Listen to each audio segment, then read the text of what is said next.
আজ বানাবো হায়দ্রাবাদি স্টাইলের চিকেন বিরিয়ানি। তার জন্য প্রথমে পেঁয়াজের বেরেস্তাটা ভেজে নিতে হবে। পেঁয়াজের বেরেস্তাটা ভাজার জন্য প্রথমে কুচি কুচি করে পেঁয়াজগুলো কেটে নিলাম, তারপর গরম তেলে ছেড়ে দিয়েছি। বেরেস্তাটা পারফেক্টলি করার জন্য পেঁয়াজগুলো দিয়ে হাই ফ্লেমে গ্যাসটা রেখে কন্টিনিউয়াসলি স্টার করতে হবে, না হলে পেঁয়াজ পুড়ে যেতে পারে। যখন পেঁয়াজের এরম একটা ব্রাউন কালার আসবে তখনই নামিয়ে নিতে হবে, না হলে পেঁয়াজের বেরেস্তাটা তেতো লাগতে পারে। আমি বেরেস্তা মার্কেট থেকে কখনো কিনি না, এইভাবেই বাড়িতে সহজেই বেরেস্তাটা তৈরি করি। বেরেস্তাটা ভাজা হয়ে যাওয়ার পর এদিকে মাংসটা ম্যারিনেট করার জন্য 2 কেজি মাংস নিয়ে নিয়েছি। মাংসের পিসটাকে কিন্তু একটু বড় বড় রাখতে হবে। মাংস যেহেতু এখানে 2 কেজি মাংস নিয়েছি, তার জন্য মশলা একটু বেশি বেশি করে দিতে হবে। তার জন্য আদা রসুন বাটা, কাঁচা লঙ্কা কুচি, হলুদ, লবণ, লঙ্কা গুঁড়ো একটু বেশি করে নিয়ে নিয়েছি। তারপরে 1 বাটি দই আর পেঁয়াজের যে বেরেস্তাটা ভেজে রেখেছিলাম সেটাও দিয়ে দিয়েছি। তারপর ভালো মতো মেখে নিয়েছি। মাংসতে মশলাটা ভালো মতো মাখা হয়ে যাওয়ার পর 15 মিনিটের মতন ঢেকে রেখে দিয়েছি ম্যারিনেট করার জন্য। আমি আজ একটু বিরিয়ানিটা বেশি করে বানাচ্ছি, তার জন্য 1 কেজি চালের জন্য 2 কেজি মাংস নিয়েছি।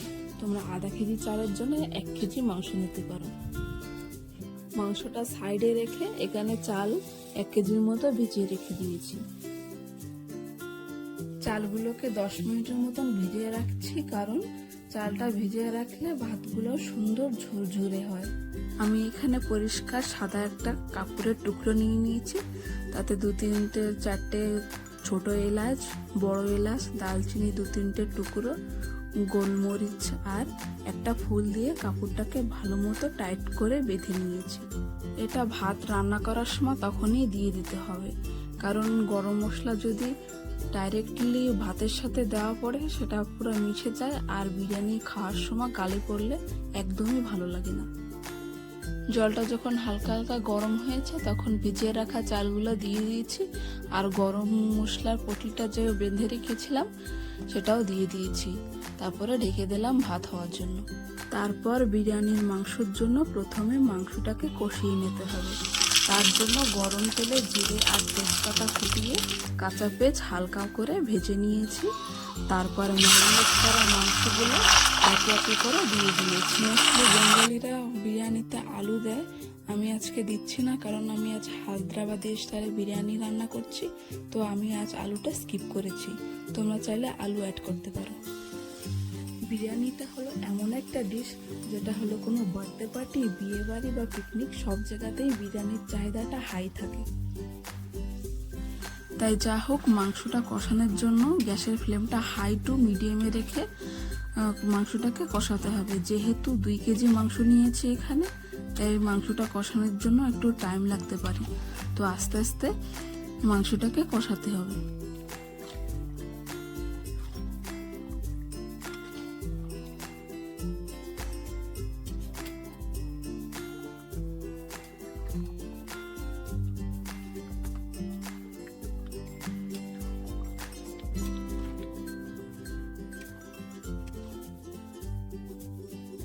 মাংসটা যখন ভালো মতো কষানি হয়ে যাবে তারপর বিরিয়ানি মশলা দিয়ে দিতে হবে। আমি এখানে প্যাকেটের মশলা দিয়েছি, তোমরা চাইলে যে বাড়িতে গরম মশলা করো সেটাও দিতে পারো। আমি এখানে প্যাকেটের মশলা দিয়েছি। মশলাটা দেওয়া হয়ে যাওয়ার পরে ভালো মতো নেড়েচেড়ে আর একটু জাল দিয়ে দিয়ে নামিয়ে নিয়েছি মাংসটাকে। এইদিকে মাংসটা কষানোর সময় ভাত হয়ে গেছে, ভাতটা নামিয়ে নিয়েছি। এমনভাবে ভাতটা ঝুরঝুরে হতে হবে, তাহলে খেতেও ভালো লাগবে। এইদিকে বিরিয়ানির লেয়ারিং করার জন্য বড় একটা পাত্র নিয়ে নিয়েছি। বড় পাত্র নিলে বিরিয়ানিটা স্টিম করতে ভালো হয়, তাই বড় একটা পাত্র নিয়েছি। তারপরে যেই বিরিয়ানি কষিয়ে রেখেছিলাম তার অর্ধেক দিয়ে দিয়েছি। মাংসটা দিয়ে পাত্রতে ভালো মতো স্প্রেড করে নিয়েছি। তারপর যে ভাত রেখেছিলাম ভাত উপরে ভাতের লেয়ারিংটাও করে নিয়েছি।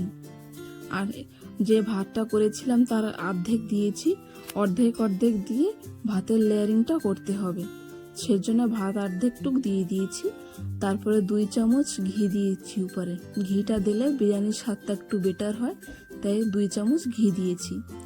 বিরিয়ানিতে সুন্দর একটা কালার আসার জন্য আমি এখানে ফুড কালার ব্যবহার করেছি। তোমরা চাইলে না দিতে পারো, এটা অপশনাল। আমি এখানে ফুড কালারটা ইউজ করেছি। তারপরে যেই পেঁয়াজের বেরেস্তাটা ভেজে রেখেছিলাম সেটাও উপরে স্প্রেড করে দিয়েছি। তারপর আবার মাংস আর ভাতের লেয়ারিং করতে হবে। তার জন্য প্রথমে যে অর্ধেক মাংস দিয়েছিলাম আর অর্ধেক ছিল সেটাও দিয়ে দিয়েছি এখানে। তারপরে ভাতটাও ভালো মতো স্প্রেড করে দিয়েছি। ভাতের লেয়ারিং করার পরে আবার সেম কাম করতে হবে। তার জন্য 2 চামচ আবার ঘি দিয়ে দিয়েছি, ফুড কালারও দিয়ে দিয়েছি আর পেঁয়াজের বেরেস্তাটাও দিয়ে দিয়েছি। তারপর ভেজে রাখা কাজু উপরে স্প্রেড করে দিয়ে দিয়েছি। বিরিয়ানিতে ডিমও দিতে হয়, আমি এখানে দিচ্ছি না কারণ আমাদের এখানে বিরিয়ানিতে ডিম কেউ খেতে চায় না, তো আমি এখানে স্কিপ করেছি। তোমরা চাইলে সেদ্ধ ডিম দিতে পারো। পারফেক্টলি বিরিয়ানির সবকিছু লেয়ারিং করা হয়ে যাওয়ার পর ঢাকনাটা চেপে গ্যাসের উপরে পাত্রটাকে বসিয়ে দিয়েছি। গ্যাসের ফ্লেমটাকে একদম লো করে মোটামুটি 10 মিনিটের মতো দম দিয়ে দিয়েছি বিরিয়ানিটাকে। তারপরে বিরিয়ানিকে নামিয়ে নিয়েছি। এইভাবেই বাড়িতে বসে রান্না করতে পারো হায়দ্রাবাদি স্টাইলের চিকেন বিরিয়ানি।